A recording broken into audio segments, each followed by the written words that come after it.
제가 진사합시다. 내가 당신을 섬기겠습니다. 제가 진사합시다. 내가 당신을 섬기겠습니다. 자, 어제 말씀드렸던 대로 우리는 어디로 가고 있는가라는 제목으로 우리 잠시 말씀을 나누겠습니다.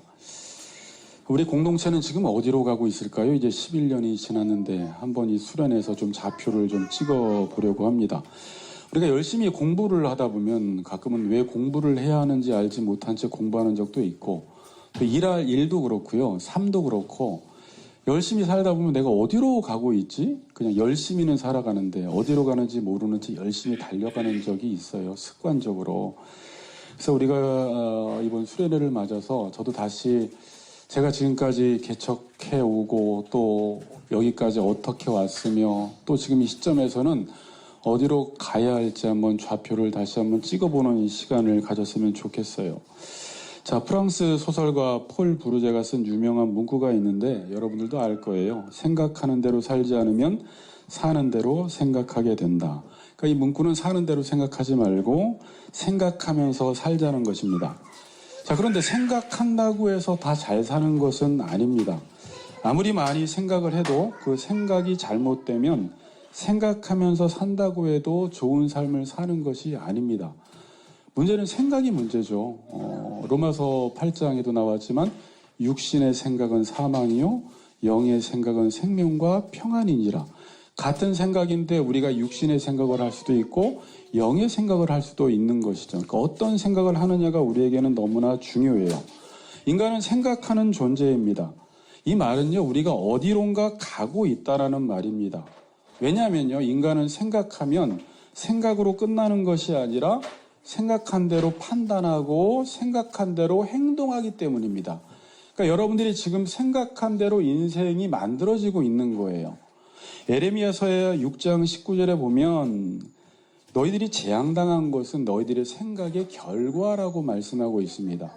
여러분, 여러분의 삶이 지금 이러한 모양이 된 것은 우리가 생각한 대로 지금까지 걸어온 것이고 앞으로 여러분들의 미래는 어떻게 될 것이냐?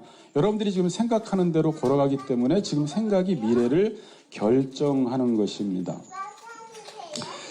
자, 그럼 우리는 어떤 생각을 하면서 살아야 할까? 이게 이제 세상에서 일반적으로 던지는 질문인데 우리는 예수를 믿기 때문에 예수를 믿게 되면 우리 안에서 어떤 일이 일어나게 되냐면 자, 본문도 안 읽고 지금 설교를 하고 있네요, 제가. 자, 에베소서 4장 보세요. 본문을 얘기하니까 본문도 안 읽었습니다. 죄송합니다. 자, 사사기하다가 이게 넘어오니까. 자, 에베소서 4장 1절에서 3절까지만 보겠습니다. 원래 이렇게 설교를 하다가 본문 읽고 그렇습니다. 네. 자, 4장 1절. 제가 읽겠습니다. 그러므로 주 안에서 갇힌 내가 너희를 권하노니 너희가 부르심을 받은 일에 합당하게 행하여 모든 겸손과 온유로 하고 오래 참음으로 사랑 가운데서 서로 용납하고 평안에 매는 줄로 성령이 하나 되게 하신 것을 힘써 지키라 라고 말씀하고 있습니다. 자, 우리가 예수를 믿게 되면 우리에게 어떤 일이 일어나냐면 우리는 별 감흥이 없고 느낌이 없을 수 있겠지만 우리가 부르심을 입은 사람이 되는 것입니다. 한번 따라해 볼까요? 부르심을 입은 사람. 자, 그래서 제가 구원론을 배울 때 이제 강도사 고시 때도 시험 공부를 할 때 이 구원의 여정, 구원의 서정이라고 하면서 소, 중, 회, 신, 칭수, 성, 견, 영. 맨 앞에 소가 뭘까요? 부르심이에요, 부르심. 그리고 맨 마지막은 하나님이 우리를 부르신 목적이 뭐냐면 로마서에서는 간단하게 부르신 그들을 의롭다 하시고 의롭다 하신 그들을 영화롭게 할 것이다 이렇게 말씀하고 있죠. 그러니까 여러분들은 세상에서 여러분 마음대로 살아서 어쩌면 부르심도 생각하지 않고 살았고 하나님 생각을 한 번도 안 하고 살았는데 어느 날 하나님께서 여러분들을 현수가 이렇게 부르시고 어느 날 형규야 이렇게 부르셔서 내 의지로 예수를 믿게 된 것이 아니라 하나님의 부르심으로 우리가 예수를 믿게 되었다라는 것을 우리가 알 수가 있어요. 궁금증이 생기죠. 하나님이 나를 부르신 목적이 뭐지? 결국은 영화롭게 한다라는 것입니다. 이 영화라는 것은 이제 우리가 에베소서 배운 때 뒤에도 좀 이따가 알려드릴게요. 저는 그냥 이 오감을 만족시키면서 살아가는 사람이었어요. 뭐 모든 사람들이 다 그렇지 않나요? 사는 방법만 달라서 그렇지 나의 행복을 위해서 어찌하든지 내가 행복하기 위해서 무엇을 하면서 살아야 할까 하면서 저를 만족시키면서 먹고 마시고 취하고 춤추고 친구들하고 놀면서 재미있게 살고 있었는데 아시듯이 하나님께서 저를 어느 날 부르셨어요. 그리고 기도원에 부르시고 하나님이 부르심과 동시에 목회자에 대한 어떤 부르심이 있었어요. 그러니까 저는 말씀을 듣고 변화가 되면서 이 말씀이 너무나 강력하고 이 말씀으로 한 방에 사람이 변화된다라는 제 자신을 보면서 그렇다면 이 말씀만 전하면 사람이 변화되는구나.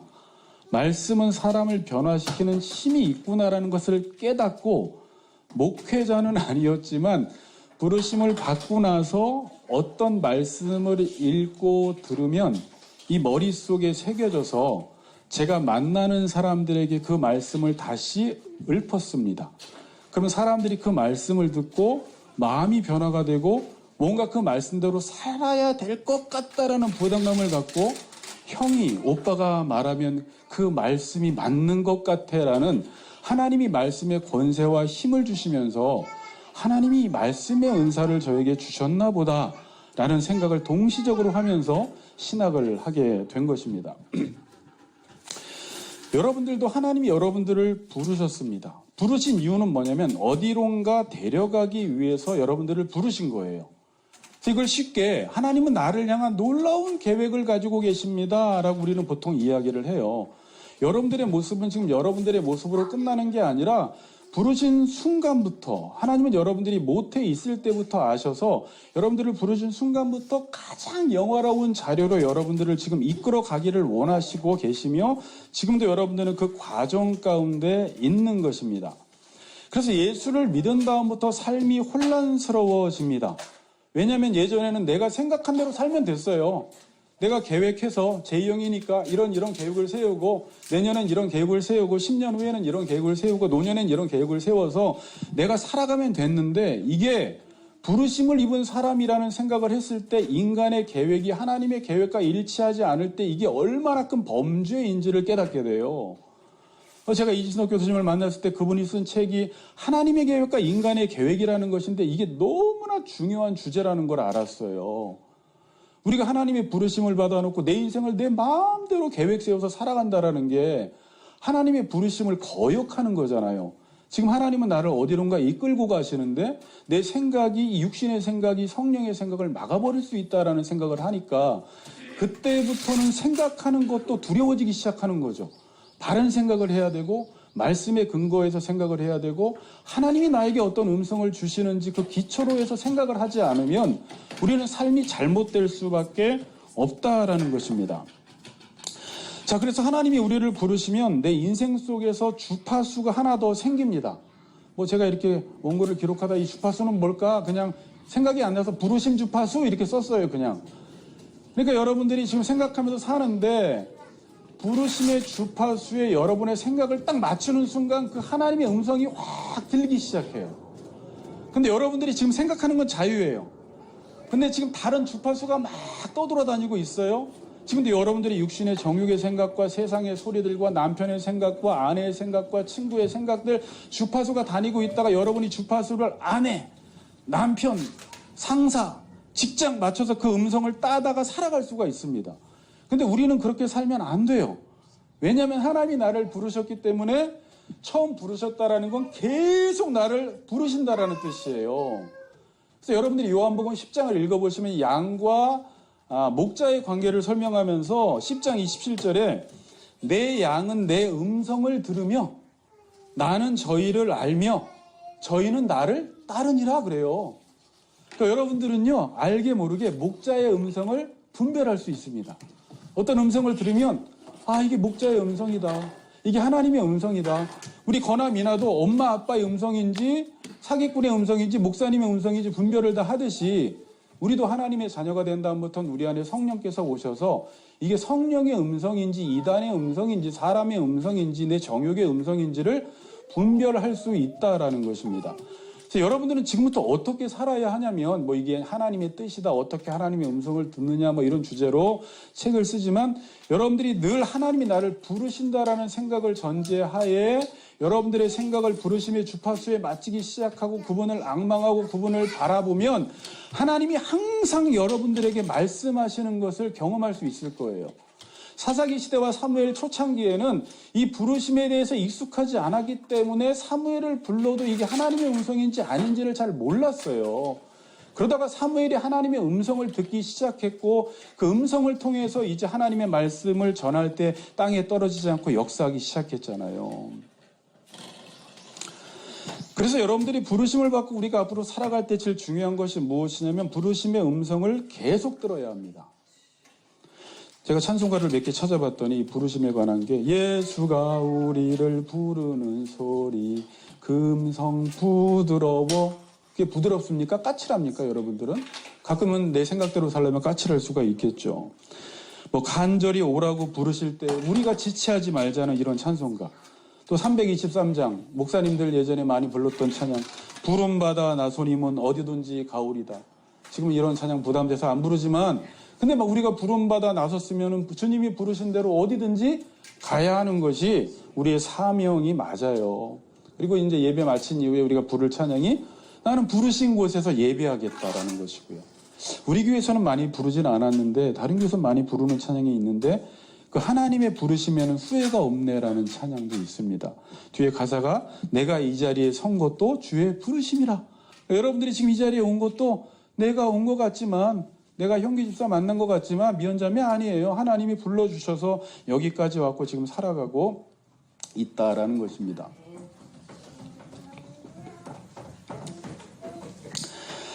자, 하나님이 부르셨으면 자 보세요. 자, 이제 성도의 인생을 잘 생각해 보세요. 부르셨으면 바로 푸른 초장으로 갈 것 같아요. 이게 이제 우리가 난 예수 믿었으니까 뭔가 좋은 일이 생기겠다라고 하는데 우리 예상을 다 깨버려요. 그러니까 하나님이 이스라엘 백성들을 애굽에서 부르셨으면 어디 좋은 곳으로 데려갈 줄 알았는데 홍해바다까지 건너게 하신 이후에 하나님의 큰 권능을 체험하게 하신 이후에 바로 데리고 가는 곳이 광야라는 곳이에요. 근데 광야에서도 계속해서 하나님은 우리를 인도하시고 우리를 부르십니다. 그리고 또 가나안 땅으로 우리를 또 부르시는 거예요. 또 가나안 땅에서도 계속 우리를 부르세요, 하나님은. 그러니까 여러분들 우리가 예수를 믿고 살다가 제가 이제 하나님은 우리를 부르시면요. 이렇게만 설교 길어지는데 결국은 하나님의 형상 닮아가는 자녀 만들기 위해서 지난번에 설명드렸듯이 계속해서 우리를 양육시키시고 우리를 징계하시기 위해서 바로 푸른 초장으로 데려가지 않고 하나님이 광야 생활을 통해서 우리를 인도하시는데 그때 이스라엘 백성들이 실수하고 착각한 게 뭐냐면 그게 부르심의 종착점으로 간 거예요. 그러니까 물이 없어요. 먹을 것이 없어요. 낮에는 너무 더워요. 밤에는 너무 추워요. 막 이렇게 될 때 왜 하나님이 우리를 여기로 부르시려고 하나님이 지금 애굽에서 우리를 인도하신 거야? 그럼 난 다시 애굽으로 돌아갈 거야. 거기가 부르심의 종착지가 아니라 거기서도 하나님의 음성을 듣고 주님 말씀하시면 나아가고 주님 뜻이 아니면 멈춰서고 구름 기둥이 가면 가고 멈춰서면 멈춰서야 되면서 하나님의 말씀을 따라 살아가는 사람으로 하나님이 훈련시키는 거예요.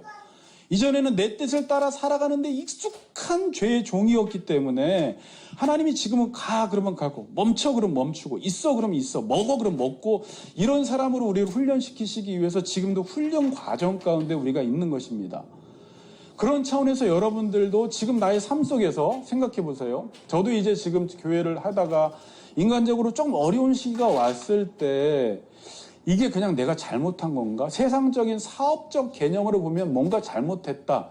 내가 아이디어가 잘못됐나 보다. 사람을 잘못 만났나 보다. 내가 계획을 잘못 세웠나 보다. 뭐 이런 생각을 할 수가 있겠지만 이건 지금 하나님께서 제가 아무리 몸부림쳐도 벗어날 수 없다면 하나님께서 지금 그런 환경을 여러분들에게 허락하신 거예요. 가끔 그게 5년, 10년이 될 수도 있어요. 그냥 구름 기둥이 가지 않는 거예요. 그럼 멈춰 있어야 돼요. 그 하나님의 계획과 인간의 계획을 쓴 그 교수님이 어떤 이야기를 하셨냐면 가끔은 우리가 가시거리가 멀리 보일 때가 있다. 그럼 그때는 운전을 100km, 200km까지는 가면 안 되니까 120km로 막 달리지만 가끔은 앞이 2m, 3m밖에 보이지 않을 때가 있잖아요. 인생 속에서 안개가 끼어서 그때는 가지 말라는 거예요. 하나님이 멈춰서게 해서 뭔가 하시는 일이 있다라는 거죠. 그러니까 이 세상은 자꾸 성공했냐, 앞으로 갔냐, 얼마나 멀리 갔냐를 자꾸 따지니까 우리도 교회가 얼마나 멀리 가냐, 성공했냐, 사람이 많냐라는 것으로 자꾸 평가하다 보니까 하나님의 부르심을 놓칠 수가 있어요. 그러니까 우리는 지금 어디에 있느냐가 중요한 게 아니라 무엇을 하고 있느냐가 중요한 게 아니라 하나님이 지금 내가 있는 자리에서 어떤 음성을 들려주고 계시느냐에 초점을 맞춰야 돼요. 그러니까 저도 여러분들과 어제 삶을 나눌 때는 저의 목회를 반성하면서 평가해 볼 때 인간적인 차원에서 하나님의 차원에서 평가를 했지만 하나님이 왜 이러한 시기를 통해서 물론 나의 잘못도 있죠. 내가 잘못해놓고 하나님이 왜 이랬을까 이렇게 말하지 말라는 거예요. 우리가 잘못한 거는 우리가 이제 개선을 해야 되고 더 잘해야 됩니다. 그러나 이전과 똑같이 아니면 더 애써서 지금 말씀을 따라가려고 하는데 하나님이 뭔가 환경을 열어주지 않고 5년, 10년 동안 우리를 가두어 놓을 때는 이게 하나님이 우리를 버렸나? 하나님이 인도하시지 않느냐가 아니라 여러분 그분의 부르시면 후회가 없다는 거예요. 하나님은 반드시 그 자리에서도 우리에게 음성을 들려주시는데 내가 원망과 불평이 가득 차고 이게 육신의 생각으로 가득 차 있으면 하나님이 아무리 말씀을 해주셔도 그 말씀이 내 귀에 들리지가 않아요. 그리고 내 귀에 맞는 소리들을 따라다니는데 그런 소리 들으면 안 되고 오늘도 쓴 소리지만 형통한 날에는 기뻐하고 공고한 날에는 생각해 봐야 되거든요. 저도 그래서 생각을 더 많이 해보는 거예요. 그래서 여러분 가정적으로 적용을 해보세요. 교회적으로도 적용을 해보세요. 저는 저희 목회적 차원에서 적용을 해보세요. 이 시기 때 일이 되는 것 같은데 안 되는 적이 있고요. 일이 안 되는 것 같은데 하나님이 일하심이 있는 적이 있어요. 그래서 우리가 이걸 놓치면 안 됩니다. 여러분 지금도 알게 모르게 하나님께서 우리의 속사람을 이전보다 더 강건하게 만들어 나가는 시기일 수 있습니다. 우리 김지영 집사가 4년 동안 있다가 왔을 때 한 지체를 봤을 때 놀랍게 성장했다라는 말을 저는 듣고 저는 그게 잘 보이지가 않았어요. 늘 여러분들을 보고 있기 때문에 저는 제가 가고자 하는 방향이 있기 때문에 여러분들의 그 마음 속사람을 보기보다는 왜 이 사람들은 안 따라오지? 여기에 신경을 쓰다 보니까 여러분들은 하나님 앞에서 잘 자라가고 있는데 제가 그것을 놓치고 있었을 때 준영 집사의 말 한마디로 맞아. 우리가 가르쳤던 대로 에베소서에서 산상설교에서 로마서에서 이 하나님의 뜻을 이루기 위해서는 우리의 뜻을 죽여야 하고 자기를 부인해야 하고 우리가 하나님의 형상이 회복되고 인격이 변화되는 것이 우리의 목적이라고 했으면서 나는 왜 또 여기에 초점을 맞추지 않고 목회를 했을까? 그래서 여러분들이 지금도 하나님을 더 알아가고 있다면 이게 부흥이 일어난 것이라고 볼 수가 있겠죠. 하나님을. 우리를 위로하자고 하는 건 아닙니다. 또 분명히 우리가 잘못한 것도 있어요. 근데 이렇게 하면 또 길어져. 열심히 해야 돼요. 전도도 해야 되고요. 저도 더 뛰어다녀야 되고요. 하나님이 우리에게 명령하신 것들을 나는 지금 행하고 있는지에 대해서는 철저히 반성을 해야 합니다. 나는 교회에서 한 지체로서 잘 섬기고 있는가 반성해 봐야 되는 거예요. 그걸 하지 않으면서 우리 교회는 왜 안 돼? 우리 목사님은 어디로 갈 거지? 그냥 혼자 뭔가 목사의 일도 아니고 이건 하나의 공동체이기 때문에 우리를 돌아봐야 될 필요성도 있어요. 그래서 여러분들이 지금 특별히 이 시기에 우리가 해야 할 일은 하나님의 부르심의 음성에 귀를 기울여야 합니다. 지금이 홍해바다 앞일 수도 있고요. 어떤 사람은 광야일 수 있고요. 어떤 사람은 지금 물을 못 먹어서, 어떤 사람은 먹을 것이 없어서, 어떤 사람은 앞이 보이지 않아서 힘들 수 있는데 분명한 건 뭐예요? 여전히 그 상황에서도 우리 아버지 하나님은 나에게 하나님의 음성을 들려주시고 말씀하고 계시다라는 것입니다. 그래서 하나님이 우리를 부르셔서 다른 데로 가지 못하게 하기 위해서 교회라는 것이 부르심을 입은 사람들의 모임이 된 거예요. 마치 어떤 미션을 이루기 위해서 예전에 이렇게 피지컬이라는 그 넷플릭스에서 보니까 막 부르심을 받고 온 몸 좋은 사람들이 앞으로 다음 미션은 뭘까? 이 부르심을 받았으니까 다음 미션을 기대하듯이 여러분들도 지금 넌 어떻게 부르심 받았어? 나는 그냥 직장 생활하고 있는데 어쩌다 부르면 다 막 간증하면 다 갑자기 부르심을 받고 이 자리에 온 거예요. 그럼 우리가 이제 앞으로 해야 될 일은 그럼 우리가 어떻게 하면 교회를 잘 세울까라는 생각을 하면 안 되고 그럼 하나님의 그 부르심의 뜻이 있기 때문에 우리가 그 부르심에 맞춰서 어떻게 하면 잘 갈까를 생각해야 돼요. 그래서 교회는 부르심을 입은 사람들의 모임이 됐어요. 그럼 하나님의 부르심은 뭐지? 우리가 생각하라는 게 아니라 머리 교체식이 딱 일어나서 그때부터 교회의 머리가 예수님이 되셔서 예수님이 목사와 교사를 세우셔서 지금도 머리의 뜻을 말씀해 주시고 지시를 내리시고 명령을 하면 특별히 목사가 또 여러분들 개인적으로 큐티를 통해서 말씀 묵상을 통해서 머리가 우리에게 계속 지시를 내릴 겁니다. 여러분. 말씀을 계속 하실 겁니다. 그러면 좋다. 오늘 말씀 은혜 받았다. 여기서 멈추면 안 되고 그 부르심에 따라 움직여야 돼요. 그래서 몸으로 비유한 거예요. 지금도 제가 이렇게 움직이고 있는 이유는 머리가 지시를 하니까 말을 하는 것이고 이렇게 움직이는 거예요. 그러니까 교회라는 곳은 머리가 지시를 내려서 너 설교해 그러면 모든 지체가 설교하기 위해서 지금 제 몸은 모든 몸이 여기에 초점을 다 맞춰서 다 움직이고 있어요. 그럼 교회도 마찬가지예요. 이게 교회가 성장하는 방식이에요. 그럼 여러분들도 지금 오늘 메시지가 전해지면 각자에게 그 메시지가 다르게 들립니다. 설교는 집단 상담이에요. 왜냐하면 각자 은사가 달라요. 각자 재능이 달라요. 각자 처해진 환경이 다르기 때문에 오늘도 사랑합시다라고 하면 자기의 처해진 환경 속에서 내가 그 지체를 이렇게 했는데 사랑하라고 하는구나. 내가 요즘 아내를 이렇게 했는데 각자 다르게 다 그 음성이 들려서 그 부르심에 순종해서 나가면 우리 몸이 움직여지게 되는 거예요. 그러면서 어떻게 돼요? 하나님의 형상이 회복되기 시작해요. 우리 공동체를 통해서. 그래서 우리를 교회로 불러주셨어요.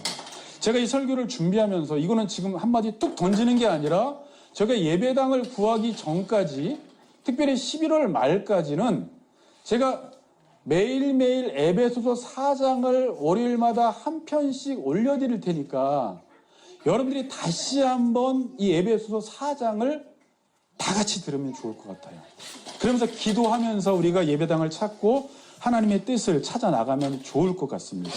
네. 들으실 수 있겠죠? 네, 다시 한번 듣고 싶더라고요.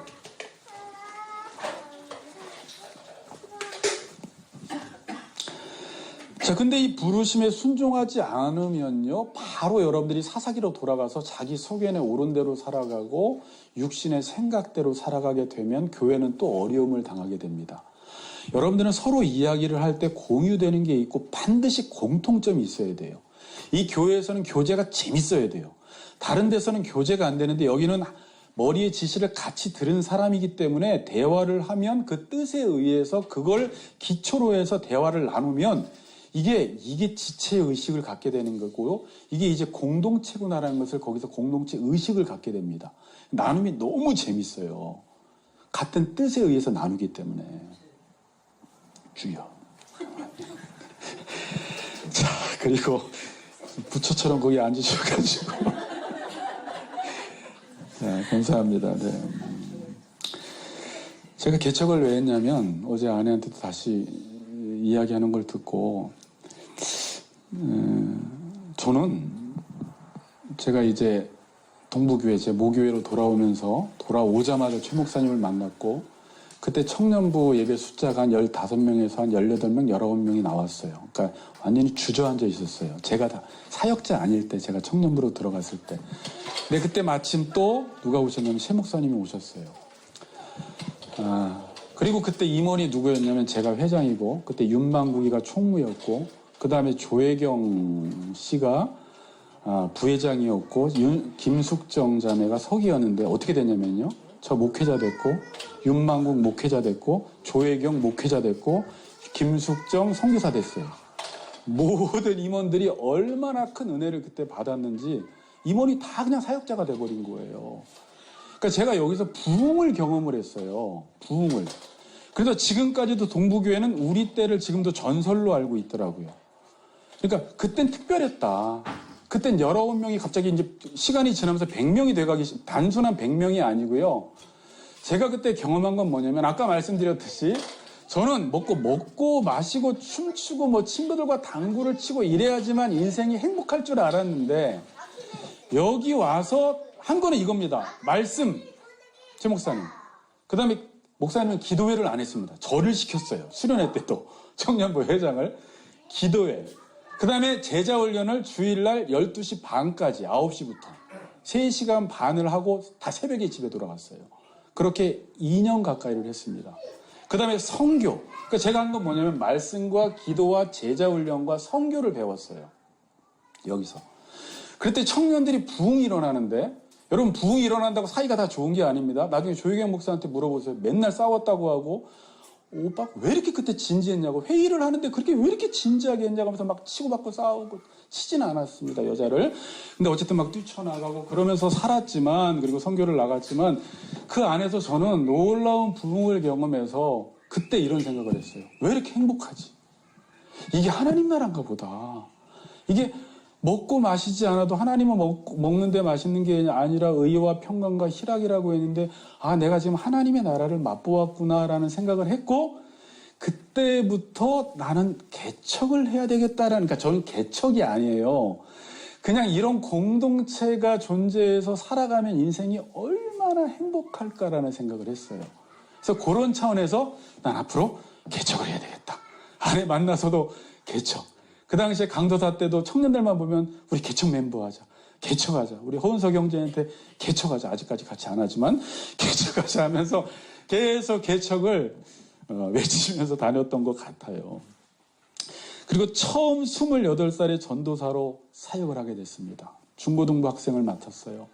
그 당시에 풍납 중학교에 아이들의 그 당시에 날라리 대빵이 한 명이 오더니 줄줄이 다 따라와서 얼마나 많은 추억을 쌓고 그들이 변화되고, 지금도 그들을 만나고 나서 변화된 그때 아이들을 보면서 얼마나 제가 마음이 흐뭇한지 몰랐는데, 자, 이제 이렇게 하면 이야기가 길어지겠다. 그때 그 아이들을 만나서 제가 뭘 했냐면요. 저는 목회가 배운 대로 한 거예요. 본대로 한 거예요. 예배에 집중하고 기도에 집중하고, 중학교 아이들이 1시간, 2시간씩 기도를 하게 만들었어요. 훈련을 시켜서. 그리고 선생님들 훈련을 시켰고 제자훈련을 시켰더니 그냥 교회가 그냥 부흥하는 거예요. 그리고 저는 그렇게 부흥하는 게 당연한 줄 알았어요. 그리고 제일 절정은 뭐냐면, 우리 안에 만났던 교회에서, 제가 지금 생각하면 다른 교회도 다 부흥이 일어났지만 이 교회가 특별한 부흥이 일어났어요.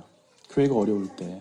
그러니까 청년들과 학생들이 같이 그냥 너무 흥분된 상태 속에서 집회를 하고, 청년부 집회를 하면 학생들이 오고, 학생부 집회하면 청년들이 다 따라와서 그 집회 가운데서 은혜를 누리기 위해서 놀라운 부흥을 경험하게 했습니다. 그래서 저는 그렇게 재미있게 사역을 해왔어요. 자, 근데 제가 오늘 한 번 더 드리고 싶은 말씀은, 이 말씀과 기도라는 것은, 여러분이 저를 지금 파악했는지 모르겠지만 저는 그냥 정보로서의 말씀 전하는 걸 잘 못해요. 그러니까 여러분들이 말씀에 호응을 안 하면 이 말씀을 잘 전한다라는 게 없어요. 아무리 논리적이고 수사학적이고 세련되고 깔끔해도 저는 그걸 말씀을 잘 전했다고 보지 않거든요. 만약에 하나님께서 여러분들을 부르신 목적이, 생각해 보세요. 설악산 정상으로 올라가는 것이다라고 이야기를 해서 목회자를 세우셔서 이제 설악산 정상으로 올라가기 위해서 네가 네 공동체 속의 말씀을 전해라라고 했을 때, 여러분 설악산은 이런 산이고, 올라가다 보면 돌길이 있고, 올라가다 보면 진달래가 있고, 뭐 바위가 있고, 낭떠러지가 있고, 깔딱고개가 있네요. 설악산에 깔딱고개가 있고, 근데 여러분들에게 이런 것이 있습니다. 올라가면 놀라운 광경이 펼쳐질 것입니다라고 말했더니 여러분들이 아멘 그랬어요. 근데 안 가는 거예요. 여러분, 이렇게 오랫동안 말씀을 듣게 되면 정보로서 하나님의 말씀은 아는데 삶의 변화가 일어나지 않아요.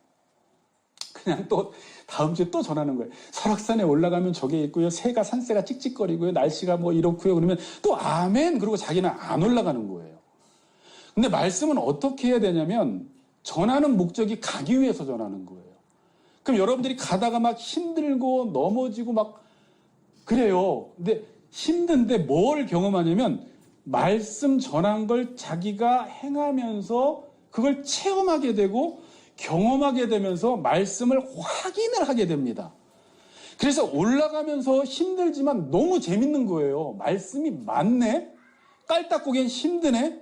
전망이 기가 막히네. 이 가을에는 단풍이 너무 내설하게 멋있네라는 걸 정보로 아는 사람. 여기 내설하기 멋있대. 내설하기 멋있대. 이걸 교리적으로 배우는 사람이 있고, 이 교리적으로 배운 사람이 어떤 사람은 순종하면서 가다가 와 이런 사람이 있어요. 저는 그걸 어떻게 표현했냐면, 호랑이를 백과사전에서 배운 사람하고 산을 가다가 호랑이를 만난 사람하고 호랑이를 전할 때 누가 호랑이에 대해서 잘 전할까요? 백과사전에서 만난 사람보다 호랑이, 우와! 나 호랑이 봤어! 이거 김준수 주사님이 해야 되는데 이런 거. 이렇게 하면서 그냥 그걸 전하면 듣는 사람이 딱 알아요. 저 사람은 호랑이를 지식적으로만 아는 게 아니라 진짜 만났구나. 제가 그래서 신학교에 가보니까요, 무당도 공부를 통해서 무당이 된 사람이 있고요, 진짜 신내림을 받은 무당이 있듯이 목사 세계도 그게 있어요, 여러분. 진짜 하나님을 만나서 신이 내린 사람, 성령이 내려서 부르심을 받은 사람이 있고, 지식적으로 신학 공부를 한 사람들이 있어요. 근데 전하는 거 보면 교수들이 지식적으로 전하는 것보다 정말 뭐 어떤 분은 시골교회 목사님인데 못 배웠는데 이분은 살아있는 목사님이 있어요. 그럼 그분이 말씀을 전하면요, 뭐 이렇게 지식적으로 허술한데도 놀라운 변화가 일어나는 거예요. 여러분, 그래서 이건 비밀이에요. 아무리 짜임새 있게 말씀을 잘 전해도 이 사람 자체가 말씀에 대한 기대를 하고 가지 않고, 목회자가 그 길로 가지 않고 성도들을 그 앞으로 이끌어가면서 이걸 경험하지 못하면 말씀은 죽은 말씀으로 전하게 됩니다. 중요한 말이에요. 자, 그래서 우리 공동체가, 제가 이렇게 설교를 막 성령 충만해서 전할 때가 제가 언제인가를 생각해 보면, 우리 공동체가 말씀을 따라서 계속 가다가 나 힘들었어, 나 뭐 했어, 근데 나 뭐 봤어, 너무 광경이 좋았어, 이러면 그리고 또 말씀 또 듣는 거예요. 그때는 말씀이 그냥 안 들려요. 내가 앞으로 가야 되니까 이 말씀을 되게 간절히 들어요. 말씀 듣는 자세가 달라요. 내가 그 길로 가야 되기 때문에. 여러분, 무슨 차이인지 알겠습니까? 그런 차원에서 말씀과 기도를 하는 거예요. 그럼 기도도 왜 하는 거예요? 가지 않는 사람의 기도는요, 죽습니다. 그냥 기도의 방향이 없어져요. 그러나 말씀대로 가는 사람은 가기 위해서 하나님, 내가 그 뜻대로 가기를 원합니다라고 하면서 기도를 하게 돼요. 또 기도하니까 또 가지네? 또 말씀 듣네? 기도하니까 또 가지네? 그러면서 부족한 부분을 제자 훈련하는 거예요. 그럼 공동체는요, 자, 목사님 말씀과 기도하지 않는 교회가 어디 있어요? 근데 오늘도 오다 권사님하고 많은 이야기를 했는데 말씀과 기도를 수단화시키는 사람이 있어요. 교회 예배당 성장을 위해서 이 말씀조차도 수단화시켜서 예배당을 성장시키기 위해서 말씀을 잘 전하라고 하는 분들도 계세요. 그러니까 여러분들이 파악을 잘해야 돼요. 이 교회는 말씀이 목적인가, 아니면 교회 성장이 좋은 말인데, 예배당 성장을 위해서 이 말씀과 기도를 수단화시키느냐, 이게 다른 말이에요. 제가 지금 하는 말은 이렇게 하자는 거예요. 말씀을 전하고 그 말씀대로 살기 위해서 기도하고 내 뜻대로 마옵시고 아버지 원대로 되기 원합니다. 자기 부인의 기도를 통해서 또 말씀대로 살아가고, 그렇게 해서 공동체가 굴러가기 시작하면 이제 나중에 빨리 굴러가기 시작해요. 그게 부흥이라고 하는 거예요.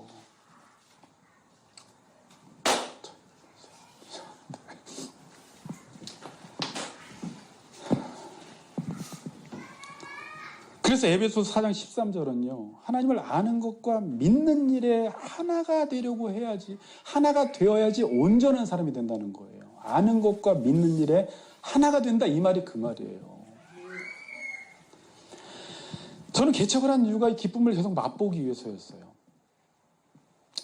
여러분, 저는 이런 생각을 했어요. 실은 예우림에 있을 때나 그 목동에 있을 때도요, 교회가 이렇게 많아졌는데 제가 개척을 꼭 해야 되나? 저는 솔직히 예우림에 있을 때 이런 생각까지 했어요. 우리 유병희 목사님과 영적으로 소통이 잘 되고 목회 철학만 같으면, 그리고 저의 어떤 미래를 좀 이렇게 보장해주고 한 10년, 20년 딱 보장해주고 한다면, 여기서도 저에게 맡겨주신 영혼들과 함께 목회하면 되지 않나. 꼭 개척이 답은 아니었거든요. 그러니까 저에게 주신 은혜를 마음껏 표출하면서 사역을 할 수 있는 게 저에겐 필요했던 거예요. 근데 그게 안 된다라는 판단은 내렸었어요. 그래서 3년이라고 이야기했던 거예요. 더 이상 그러니까 청년부는 부응을 했는데 계속은 안 되겠다라고 해서 과감하게 나왔던 것입니다. 그리고 개척을 해서 여기까지 왔죠. 그리고 저는 특별히 교회는 말씀대로 목회해야 된다라는 생각하에 우리 교회의 핵심 가치가 하나님의 뜻을 아는 것으로 출발을 했습니다. 그리고 제가 시작했던 건 그러면 어떤 말씀이 가장 교회 기초를 잘 잡을까? 로마서였어요. 에베소서였어요. 산상설교였어요.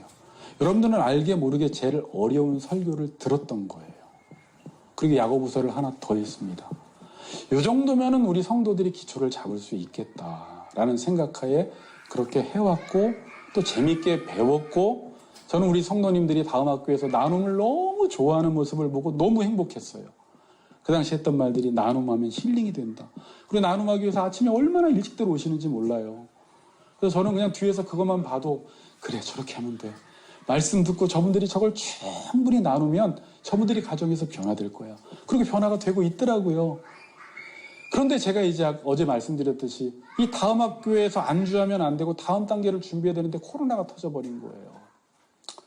그리고 그 이후에 이제 10여 년이 지나가면서 돌아다니면서 마곡으로 옮기면서 한 번 더 어려움이 있었고 그래서 제가 어제 두 가지로 저를 분석해 보았던 것입니다. 하나님의 시점에서 이건 뭘까라는 생각과 내가 과연 못한 건 뭘까? 목회자로서 부족한 건 무엇일까를 생각해 보고 여러분들도 같이 생각해 보면서 여러분들 다시 우리는 여기서도 이제 본질만 붙들면 돼요. 그래, 우리가 크건 작건 형편이 어떻건 하나님이 우리를 부르셨으면 그 부르시면 후회하심이 없고 지금도 하나님이 부르신 목적대로 이끌어 가신다면 우리 교회가 해야 할 일은 뭐냐? 이 음성에 집중하면 그분이 의도하신 그 목적지로 우리는 가고 있는 것입니다. 그러면 여러분 우리 안에 불안해할 필요가 없어요. 언제 우리는 좌절하고 낭망하고 불안해야 하냐면 그분이 음성을 우리에게 주지 않으면 내 귀에 그 음성이 들리지 않으면 교회는 그때는 끝입니다. 네. 그리고 만약에 제가 무능해지고 여러분들이 그 길로 가려고 하지 않는다면 더 이상은 할 필요는 없겠구나. 그러니까 여러분들은 큰 교회 가건 작은 교회 가건 어제도 말씀드렸지만 여러분이 말씀에 순종하지 않으면 하나님의 그 부르신 목적대로 살지 못해요. 그런데 둘 다 순종하지 않을 바에는 저는 조건 좋은 큰 교회 가는 게 좋을 것 같아요. 가라는 말이. 그러니까 왜냐하면 뭐 환경이 좋잖아요. 어차피 여기서도 순종 안 할 거고 여기도 순종 안 할 거면 많은 프로그램들을 누리면 훨씬 좋잖아요. 공간도 누리고 사람도 많고. 네. 근데 우리는 그게 아니라는 걸 알고 공동체를 만들어야 되는데 이 공동체 만든다라는 게 작다고 만들어진 것도 아니고 크다라고 안 만들어지는 것도 아닙니다. 공동체는 머리의 뜻을 따르게 보편적 교회예요. 우리 교회만이 아니라 예수 그리스도의 머리에 따라 모든 교회 지체들이 하나가 돼야 돼요. 그래서 하나님의 나라를 이루어 가야 하는 것입니다. 그래서 많은 반성을 해왔고 어제 여러분들에게 그런 말씀은 드렸고 지금 이 11년 좀 넘어가는 이 시점을 우리가 맞이한 것입니다. 11년이 되었는데 지금 성장을 외적으로 보기에 못했습니다. 만일 우리 교회가 가진 자원과 에너지와 인력이 좋아야지 교회가 세워진다면 우리는 교회를 세울 만한 힘이 없습니다. 실패한 거예요. 그런데 교회를 세우신 분이 하나님이시고 저도 부름받았고 여러분들도 부름받았기 때문에 하나님이 우리를 부르셨다면 반드시 지금 부르심의 목적지로 하나님은 끌고 가시기 때문에 우리가 그분의 음성에 귀를 기울이고 순종하고 따라만 간다면 이 교회는 반드시 부흥을 할 수밖에 없어요. 그건 우리가 하는 게 아니라 하나님의 말씀은 생명력이 있기 때문에 그 말씀이 마음밭에 떨어지면 자랄 수밖에 없다라는 거예요. 이게 생명력이 있기 때문에 그래요. 우린 이걸 믿고 신앙생활을 해야 합니다. 자, 오늘 본문 이제 보고 이 결론이에요. 본문 보고 마치죠. 4장 1절. 그러므로 주 안에서 내가 갇힌 너희에게 권하노니 너희가 부르심을 받은 일에 합당하게 행하여. 제가 예전에 이 4장 1절을 준비하면서 이 구절이 너무 중요하다. 앞에 부분을 다 설교하고 나니까 이 4장 1절이 뭔 줄 알았어요. 로마서 12장도 그렇잖아요. 11장까지 설교를 다 하고 나니까 12장 1절이 이렇게 중요한 말인가. 구원받은 하나님의 백성들이 어떻게 살아가야 하느냐. 그러므로 내가 하나님의 모든 자비하심으로 너희를 권하노니 너희 몸을 하나님이 기뻐하시는 거룩한 산제사로 드리라. 이건 앞에 내용을 모르면 그러므로 제사 드리라, 예배 드리라라는 게 뭔지를 몰라요. 구원받았기 때문에 하나님이 우리를 향하신 그 뜻이 있으면 그 뜻 앞에서 우리의 삶을 산제사로 드리라. 그게 영적 예배다라고 말씀하고 있는 것이고, 에베소서 9조는 반복해서 말씀드렸지만 1장에서 3장까지는 창세 전으로 돌아가서 하나님의 뜻이 무엇인지를 알려줍니다. 그리고 이 하나님의 뜻을 이 땅 가운데서 중요한 말이에요. 이루기 위해서는 4장 1절에 너희가 부르심을 받은 일에 어울리게 행하라 라는 말이에요. 그래야지만 하나님의 뜻이 이루어진다라는 말이에요. 하나님의 뜻이 있는데 지금도 이 공동체 속에서, 한국교회 공동체 속에서 부르심에 어울리게, 부르심에 합당하게 살아가지 않으면 그 하나님의 뜻은 안 이루어진다라는 거예요. 그럼 부르심에 어울리게 살아가라는 게 뭘까라는 거였어요. 그게, 자, 여러분 박영선 목사님 설교를 들어보면 박 목사님 설교하다가 제일 많이 언급하는 부분이 에베소서 1장 3절에서 5절이에요. 이게 하나님이 우리를 향한 계획이에요. 보세요. 여러분들이 이 부분도 너무 중요해서 제가 요 부분도 한 3-4번 설교했죠. 3절부터 한 5절까지. 찬송하리로다 하나님 곧 우리 주 예수 그리스도의 아버지께서 그리스도 안에서 하늘에 속한 모든 신령한 복을 우리에게 주시되 곧 창세 전에 그리스도 안에서 우리를 택하사, 우리를 택한 목적이 뭐래요? 우리로 사랑 안에서 그 앞에 거룩하고 흠이 없게 하시려고. 이게 부르신 목적이에요. 아, 나를 택한 목적이 하나님이 거룩하고 흠이 없게 하시려고 불렀구나. 이걸 뭘로 다르게 표현하냐면 하나님의 형상 회복이라고 이야기합니다. 뭐라고요? 하나님의 형상 회복. 근데 이 형상이라는 단어가 헬라어에서 에이콘이에요. 에이콘. 뭐라고요? 이게 아이콘이라는 단어가 거기서 나왔어요. 그럼 컴퓨터에 그림 문자나 기호가 있죠. 만약에 교회라고 C자가 딱 나와서 딱딱 클릭하면 교회로 들어가죠. 그러니까 이 에이콘은 어떤 관문으로 진입하는 곳입니다. 그러니까 이 에이콘을 보면 교회를 알 수가 있어요. 클릭하면 교회로 들어가서. 우리가 뭐냐면요. 우리를 딱 클릭하면 하나님의 형상, 하나님이 누구신지를 보게 해줘야 된다는 거예요. 그러니까 하나님이 교회를 어떻게 세우셨냐면요. 머리가 예수 그리스도야. 근데 몸이 하나면 쉽겠는데 그냥 남인희 집사님 혼자 나 몸 할래요. 그러면은 뭐 맞춰 나갈 것도 없고 그냥 혼자 그 뜻을 이루면 교회는 완성이 되는데 이걸 다양한 지체들을 불러 모아놓고 은사도 다르고 재능도 다른 사람들, 성격도 다른 사람들을 일부러 하나님이 다 불러 모아놓고 머리의 뜻을 하나를 딱 지시를 하면 각자 가지고 있는 그 재능과 분량들, 은사들이 다른 사람들이 모여서 내가 잘하는, 내 자리에서 내가 잘하는 것들을 다 감당을 하면 그 몸이 머리의 지시에 따라서 몸이 움직이는 거예요. 그럼 이게 예수 그리스도의 재현이 돼서 교회가 예수 그리스도가 누구인지를 보여주는 곳이 되는 거예요. 저는 어제 조승현 자매님, 장모님이 오셔서 이 교회 와서 이전보다 훨씬 따뜻하고 뭐라고 그랬죠? 하여튼 뭐 좋은 말씀을 많이 하셨어요. 저는 그때 그래 우리 교회가 이것만 준비 잘 돼도 새 가족이 누구나 오든지 간에 우리가 억지로 딴 때는 막 엉망으로 살다가 안녕하세요 새 가족님 오셨어요 이렇게 하지 말고 그럼 새 가족들이 다 알아봐요. 정말 우리가 진심되게 변화된 모습으로 변화된 인격으로 그들을 대하면 우리가 준비된 거거든요. 그럼 이제 하나님의 형상이 회복이 돼가는 것입니다. 그러니까 우리의 삶의 교회의 목적이 뭐예요? 다른 게 아니에요. 교회를 통해서 우리 교회를 보면 하나님이 보이게 하라는 거예요. 이렇게 무서운 사명을 우리에게 주셨어요. 근데 그게 또 어려운 게 아닙니다. 너희에게 내가 말씀을 줄게. 자, 말씀은 오늘 설악산 올라가는 거야? 라고 했을 때 목사님 저는 간식을 잘 싸요. 간식 싸올게요. 어떤 사람은 저는 힘이 좋아서 병준 형제는 저는 사람을 하나 업을게요. 어떤 사람은 다양하게 자기가 할 수 있는 일을 하면서 가는 거예요. 그러면 어떻게 돼요? 그게 하나님의 형상이 회복이 돼요. 그런데 하다 보면 왜 저 사람은 안 하지? 왜 나랑 다르지? 분명히 다릅니다. 그럴 때 여러분들이 그 다르다라는 것 때문에 실족하지 말고 이 내용이 어디 나와 있냐면 빌립보서 4장에 나와 있는데 빌립보서 2장 4절에 나와 있는데 각각 자기 일들의 일을 돌볼 뿐더러 또한 각각 다른 사람들의 일을 돌보아 나의 기쁨을 충만하게 하라. 자, 여러분, 그 앞뒤로도 마음을 같이하고 뜻을 같이하라는 말씀이 있는데 여러분들이 교회에서 제일 중요한 건 뭐냐면 여러분들의 자리에서 여러분들의 일을 먼저 감당하세요.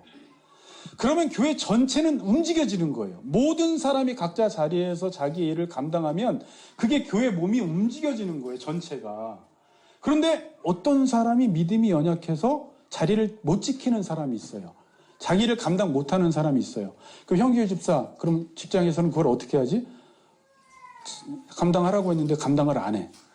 그럼 잘라. 사람을 바꾸면 돼요. 근데 교회는 근데 회사는 목적 자체가 이윤을 남겨야 되기 때문에 이 사람이 도움이 안 되니까 잘라버리잖아요. 그래서 어떤 교회들은 우리가 꿈꾸는 그 목적을 이루기 위해서 사람들을 그렇게 잘라버리는 게 있는데 교회는 어디로 간다라고 했을 때 가는 게 아니고요. 교회는 이 옆에 있는 지체의 연약함을 돕고 섬기고 십자가를 져주는 자체가 머리에까지 자라가는 거예요. 이 자체가 교회가 진행하고 있는 거예요. 요거 이해 잘해야 돼요. 그러니까 교회가 크건 작건 하나님의 말씀이 떨어졌는데 각자 자기 자리를 지키고 어떤 두 사람이 그 자리를 지키지 못할 때 우리가 그 사람들이 자기의 자리를 지켜서 그 하나님이 주신 뜻을 감당할 수 있게끔 우리가 섬기면 교회는 거기서 성장하는 것이고요. 이게 온전해지는 거고요. 이게 사랑하는 거고요. 이게 말씀을 이루는 것입니다. 이게 지금 교회가 잘 가고 있는 거예요. 근데 요거를 이해를 잘 못해요. 그게 머리에게까지 자라가는 것입니다. 결론을 맺겠습니다. 여러분들이 저를 보셨지만 아내도 저를 봤지만 저는 할 줄 아는 게 많지를 않습니다. 아주 단순한 사람이에요. 놀 때는 누구보다 잘 놀았습니다. 춤출 때도 누구보다 잘 췄습니다. 사람 꼬시는 것도 잘했습니다. 그래서 장사나 영업을 할 생각이었습니다. 지금도 감자탕집 사장은 우리 재경은 장사에도 잘할 거라고 아직까지 말하고 있습니다. 그러나 저는 목회자가 된 순간 이 모든 것들에 대한 흥미를 다 잃어버렸습니다. 그리고 여러분들이 지금 설교를 듣고 있지만 설교도 세련되게 못합니다. 저는 하나님의 말씀을 제가 경험한 것들을 가지고 여러분들이 함께 그 말씀대로 살아갈 때 이 말씀을 살아있는 말씀으로 전할 자신이 있는 게 제가 자신 있는 게 아니라 하나님을 만나서 그걸 경험하고 체험했기 때문에 그렇게 하고 싶은 생각밖에 없어요. 그때 교회가 엄청나게 위력을 발휘하고 하나님이 주시는 파워가 있다는 걸 알거든요. 여러분들이 그래서 저를 도와주시고요. 여러분들이 저를 도와달라는 말은 다른 게 아닙니다. 여러분 스스로 각자의 자리에서 여러분들이 할 수 있는 일을 그냥 하세요. 그럼 그것이 여러분들이 온전해지는 길이고요. 하나님의 형상을 닮아가는 길이고요. 그게 성숙하는 길입니다. 그래야 할 때 하나님이 우리 교회를 통해서 그 부르신 부름의 목적이 이루어질 것입니다. 여러분들이 생각이 분산되고 삶이 힘들고 내가 왜 이러한 처지에 있어야 되고 왜 나에게 이렇게 광야 생활이 길어야 할까라고 생각할 때 여러분 자꾸 사람의 생각 듣지 마시고 그럼 혼란스러워져요. 하나님은 여전히 이 교회의 머리가 예수 그리스도가 머리가 되시고 우리를 인도하시고 나는 그분의 음성에 귀만 기울이면 가장 선한 길로 가장 좋은 길로 우리 가정과 교회는 갈 수밖에 없다라는 확신을 가지고 부르심에 순종하시는 우리 같이 걷는 교회 성도님들 되시기를 주의 이름으로 축복합니다. 기도 한번 합시다.